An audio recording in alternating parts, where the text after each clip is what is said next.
Hello friends, திலகா கிச்சன்ல இருந்து திலகா பேசுகிறேன். இன்னைக்கு நம்ம முறுக்கு வத்தல் போட போகிறோம்.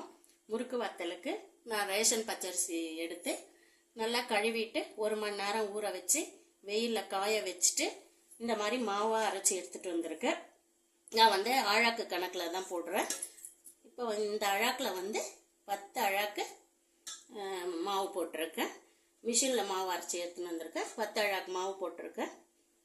10 அழாக்கு மாவுக்கு அதை 2 மடங்கு தண்ணியாக 20 அழாக்கு தண்ணி ஊற்றி மிக்ஸ் பண்ணி வச்சுக்கலாம். ஃபஸ்ட்டு நல்லா கட்டி இல்லாமல் மிக்ஸ் பண்ணிக்கலாம். தண்ணியை கட்டி இருக்கக்கூடாது, ஏன்னா முறுக்கு வத்தல் போடுறோம். கட்டி கட்டியாக இருந்தால் புழியும் போது நல்லா வராது. நல்லா மிக்ஸ் பண்ணிக்கோங்க.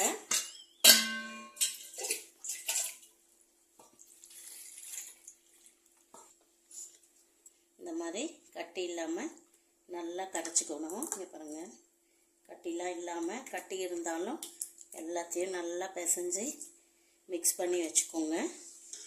1 அழாக்குக்கு 2 அழாக்கு தண்ணி ஊற்றி மிக்ஸ் பண்ணி வச்சுக்கிறேன். 1 அழாக்குக்கு 10 அழாக்கு வச்சுருக்கேன். 20 அழாக்கு தண்ணி ஊற்றி கொதிக்க வச்சுருக்கேன். இதில் 3 கை அளவு உப்பு போட்டுக்கலாம். கல் உப்பு தான் போடணும்.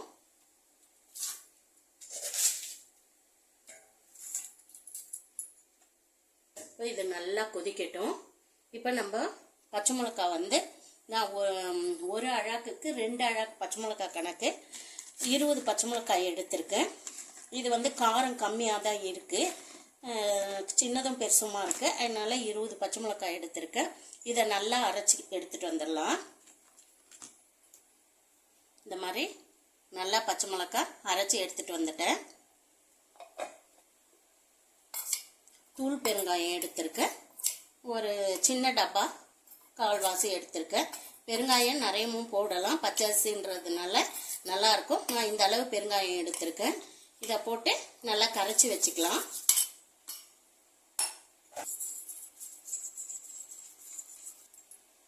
ஜவ்வரிசி, மாவு ஜவ்வரிசி எடுத்திருக்கேன். நான் 1/4 கிலோ ஜவ்வரிசி வாங்கியிருக்கேன். இதை ஒரு 3 மணி நேரம் முன்னாடியே ஊற வச்சுட்டேன். நான் எந்த அளவு போடுறோமோ டபுள் மடங்கு தண்ணி வச்சுக்கலாம். ரொம்ப தண்ணி வேண்டாம், இந்த அளவு இருந்தால் போதும், மேலே இருக்கிற அளவு. இப்போ இந்த ஜவ்வரிசியை நம்ம மாவு ஜவ்வரிசி கையில் நல்லா கொஞ்சம் மசிச்சு விட்டுக்கலாம். மாவு ஆகிடும். முறுக்கு வத்தல்ன்றதுனால நத்தன்னு தெரிய வேண்டாம். மாவு ஜவ்வரிசின்றதுனால கையிலேயே பிசைஞ்சால் கொஞ்சம் கூழாயிடும். நம்ம அப்புறமா கொதிக்கிற தண்ணியில் இதை விட்டுடலாம். நல்லா மசிச்சு விட்டுக்கோங்க ஜவ்வரிசியை. தண்ணி கொதி வரும்போது இதை சேர்த்துடலாம். தண்ணி நல்லா கொதிக்கட்டும். இப்போ இந்த ஜவ்வரிசி அதிலேயே நல்லா வேகணும். ஜவ்வரிசி வெந்துடுச்சு. பெருங்காயம் கரைச்சி வச்சுருக்கேன், இதை ஊற்றிடலாம். பச்சை மிளகாய் அரைச்சி நான் வடிகட்டி வச்சுட்டேன். ஏன்னா குழந்தைங்கள்லாம் சாப்பிட மாட்டேன்றாங்க இல்லைங்களா, அதனால் நான் வடிகட்டி வச்சுருக்கேன். இந்த திப்பியெல்லாம் எடுத்துட்டேன். அப்படியே போடணுன்னாலும் போட்டுக்கலாம். இப்போ ஜவ்வரிசி இப்படி இருக்குது இல்லைங்களா, இதை இப்படி பண்ணாமல் நம்ம அரிசி மாவு அரைக்கும் போதே 1 கிலோவுக்கு 1/4 கிலோ ஜவ்வரிசி ரெண்டுத்தையும் ஒன்றா கொடுத்து அரைச்சிட்டு அப்படியும் கரைச்சி வச்சுக்கலாம். இப்படியும் செய்யலாம். இப்போ கொதி வரட்டும். இதில் பச்சை மிளகாய் ஃபில்டர் பண்ணி வச்சது இதையும் ஊற்றிடுறேன். காரம் உங்கள் தேவைக்கேற்ப போட்டுக்கலாம். 1 அழாக்குக்கு 4 அழாக்கு பச்சை மிளகாய் வரைக்கும் போடலாம். நான் 2 அழாக்கு போட்டிருக்கேன், குழந்தைங்க சாப்பிட்ணுன்ட்டுன்னு. நீங்கள் வேணும்னா உங்களுக்கு தேவை காரத்துக்கு ஏற்ற மாதிரி 4 பச்சை மிளகாய் வரைக்கும் போடலாம். அதுக்கு மேலே போட்டால் நல்லா இருக்காது. இப்போ கொதி வரட்டும், கிண்டிகிட்டே இருக்கலாம். அடி பிடிக்காமல் இருக்கணும். பாத்திரம் கனமான பாத்திரமா, பெரிய பாத்திரமா இந்த மாதிரி செய்யும்போது ஃப்ரீயாக இருக்கும் கலர்றதுக்கு. அப்புறமா பத்தலைன்னு சொல்லிட்டு வேறு பாத்திரம் மாற்றி ரிஸ்க் எடுக்க வேண்டாம். முதல்லையே நல்லா பெரிய பாத்திரமாக வச்சுக்கோங்க. நல்லா கிண்டிக்கிட்டே இருக்கலாம். நல்லா கொதி வருது பாருங்கள். இப்போ நான் உங்களுக்கு அப்படியே மொத்தமாக காமிக்க முடியாது. இதை கரைச்சி வச்சுருக்கேன் பாருங்கள். இதில் கொஞ்சம் கொஞ்சமாக எடுத்து ஊற்றுறேன், ஏன்னா ரொம்ப கட்டி ஆகிடும்.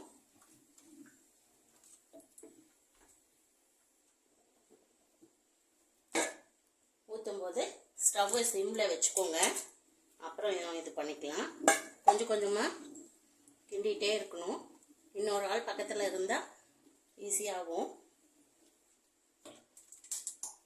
வீடியோக்குன்றதுனால என்னால் எடுக்க முடியல. என்னால் கொஞ்சம் கொஞ்சமாக ஊற்றி கிண்டிகிட்டே இருக்கிறேன்.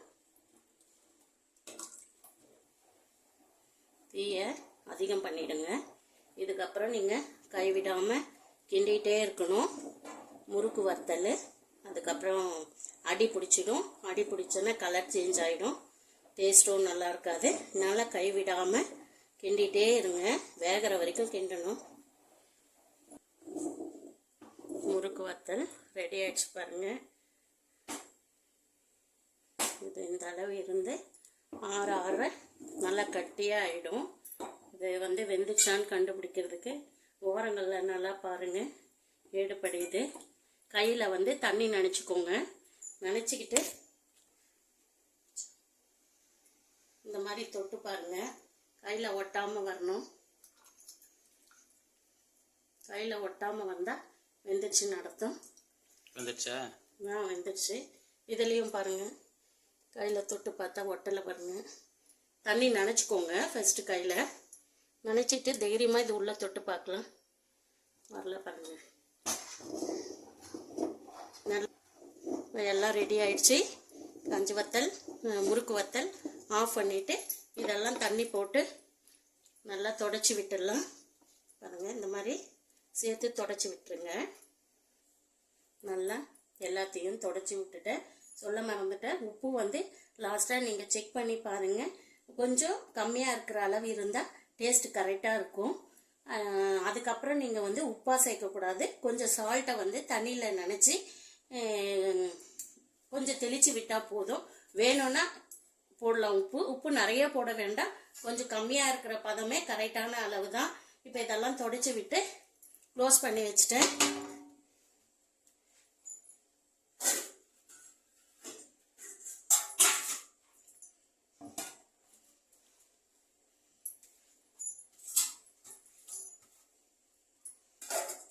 மேலே ஒரு குண்டா வச்சு இதில் ஹாட் வாட்டர் போட்டு வச்சுருக்கேன். காலையில் வேணும்னா பிசைறதுக்கு தேவைப்படும், வேணான்னா பரவாயில்ல. எதுக்கும் முன்னெச்சரிக்கையாக போட்டு வச்சுருக்கேன். இதை நல்லா ஆறட்டும். காலையில் சூரிய உதயம் முன்னாடி நம்ம எழுந்து இதை எப்படி போடலான்னு பார்க்கலாம். பாருங்கள், இவ்வளோ கட்டியாக இருக்குது பாருங்கள். இப்போ இதை நம்ம 2 தட்டில் ஆற வச்சுக்கலாம். ஆற வச்சுக்கிட்டு கொஞ்சம் சீரகம் போட்டு பிசைஞ்சிக்கலாம்.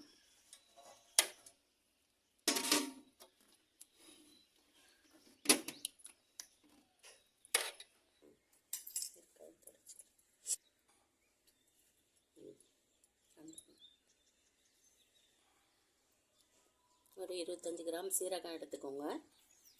சீரகத்தை மேலே தூவிக்கலாம்.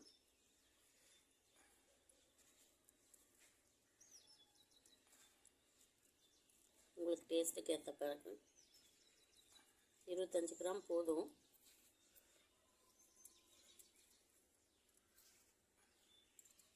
இப்போ இதை நல்லா பிசைஞ்சு கொடுத்துக்கலாம். கட்டி முட்டி இல்லாமல் நல்லா பிசைஞ்சிக்கலாம். கொஞ்சம் எடுத்து வச்சோம்னா ஆறிடும், இன்னும் கொஞ்சம் கட்டியாகும்.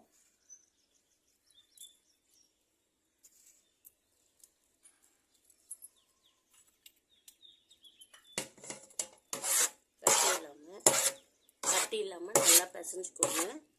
பாருங்கள், இதில் கட்டியே இல்லை, ஜவ்வரிசி மட்டும்தான் இருக்குது. மிக்ஸ் பண்ணிவிட்டு சீரகம் தெரியலன்னா இன்னும் கொஞ்சம் போட்டுக்கலாம். சீரகம் நிறையவே தெரியுது, போதும். இது நல்லா மிக்ஸ் பண்ணிக்கலாம்.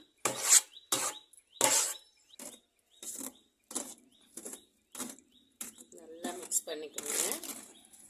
கட்டி இருந்தால் கையில் உடச்சிக்கோங்க. இப்போயே மிக்ஸ் பண்ணி வச்சதை இந்த மாதிரி குழாயில் போட்டுக்கோங்க.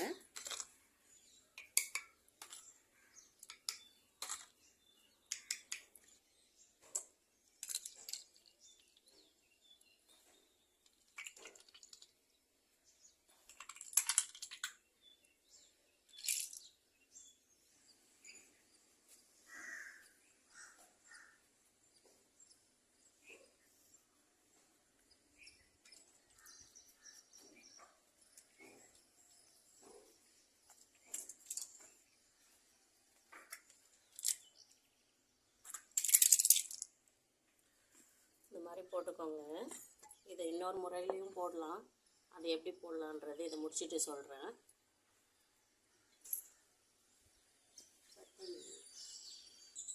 முறுக்கு குழால போடுறதுக்கு ரொம்ப லேட் ஆகும். அதனால இந்த மாதிரி எண்ணெய் கவர் எடுத்துக்கோங்க. எந்த எண்ணெய் கவர் இருந்தாலும், இல்லை பாலித்தீன் கவர் திக்காக இருந்துச்சுன்னா இந்த மாதிரி எடுத்து இப்படி கட் பண்ணிக்கோங்க. ஒரு பக்கம் இப்படி கட் பண்ணிக்கோங்க. இன்னொரு பக்கம் இந்த கார்னரில் சின்னதாக கட் பண்ணிக்கோங்க.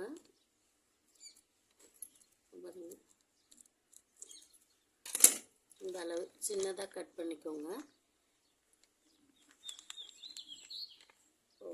இதை வந்து இப்படி வச்சுட்டு நீங்கள் கடகடன்னு போட்டுடலாம். நம்ம நிறையவும் போடலாம்.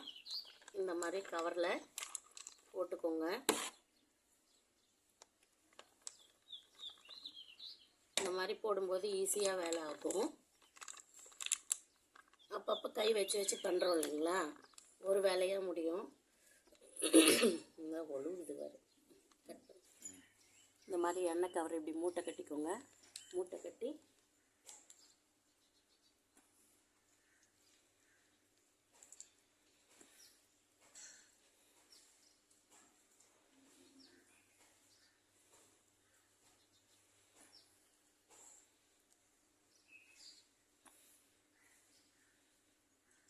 இப்படி போட்டிங்கன்னா சீக்கிரம் முடிஞ்சிடும்.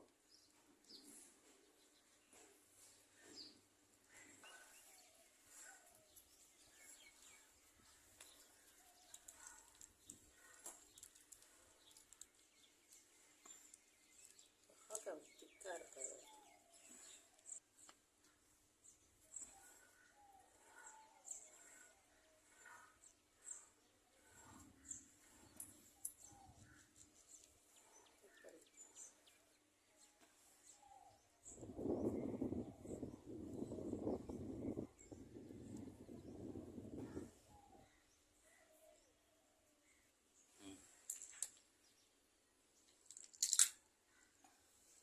கவரில் போட்டால் நம்மளுக்கு வேலை வந்து ஈஸியாக முடியும். ஆனால் கவரில் போட்டால் எந்த வித இதுவும் இல்லாமல் அப்படியே ஒரே நீட்டாக வரும். நம்ம முறுக்குழாயில் போட்டால் ஸ்டார் இருக்குது இல்லைங்களா, கொஞ்சம் ஸ்டாராக வர மாதிரி இருக்கும். அது பிளைனாக இருக்க மாதிரி இருக்கும். எது வேணுமோ அதில் யூஸ் பண்ணிக்கலாம். வேலை சீக்கிரம் முடியணுன்னா கவரில் போடலாம். நம்மளுக்கு ஸ்டாராக வேணும்னா முறுக்குழாயில் போடலாம். இது ஃபுல்லாக முடிச்சுட்டு பார்க்கலாம். பாருங்க, அடி பிடிச்சிச்சு. கொஞ்சம் தான் அடி பிடிச்சது. ஆனால் இந்த அடியை வந்து அப்படியே போட வேண்டாம். அதனால அடி கலர் வரும்போது ஸ்டாப் பண்ணுறேங்க. அப்புறம் கலர் கருப்பாயிடும். வத்தல் வறுக்கும்போது நல்லா வராது. இவ்வளோதான் அடி பிடிச்சிருக்கு. எல்லாத்தையும் போட்டாச்சு. ஆனால் வெயில் வந்த பிறகு வந்தோம். ரொம்ப லேட் ஆயிடுச்சு.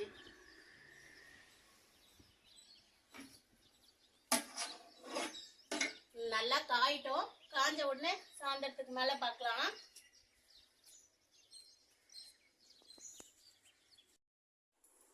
வத்தெல்லாம் நல்லா காஞ்சாச்சு. தண்ணி தெளிச்சுக்கிறேன். எடுத்துடலாம். பாருங்க, இப்படி இருக்கு. நல்லா காஞ்சிருக்கு. இது வந்து கொஞ்சம் தண்ணி தெளிச்சுட்டு எடுத்துட்டு அதுக்கப்புறமா வெயிலில் காய வச்சுருந்தா ரெடி ஆகிடும் வத்தல்.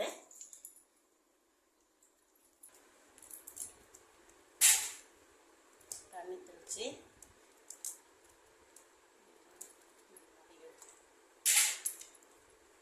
கொஞ்ச நேரம் ஊறணும். ஒரு 5 நிமிஷம் ஊறுனா நம்ம எடுத்தால் இந்த மாதிரி வந்துடும்.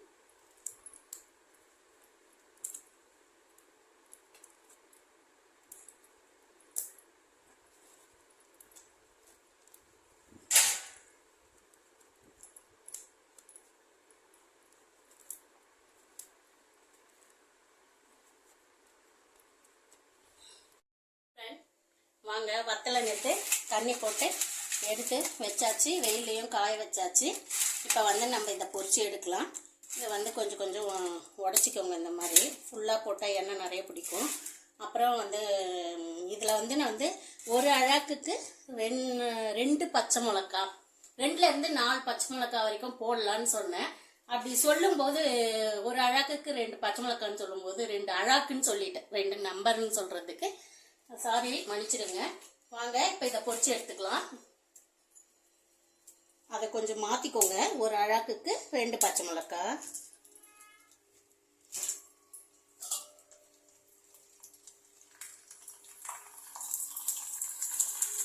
எண்ணெய் நல்லா காஞ்ச பிறக்க போடுங்க.